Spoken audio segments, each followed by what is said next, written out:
future brings.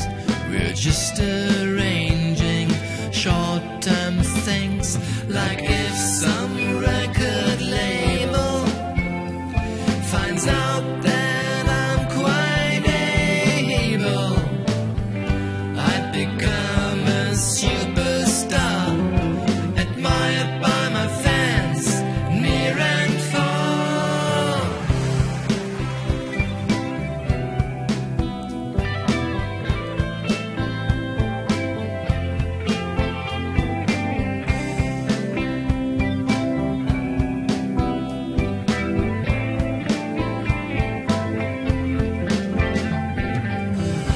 But I guess you will agree, famous I will never be.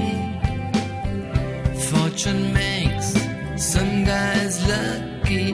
For me it could be very mucky, like if one fine day I get struck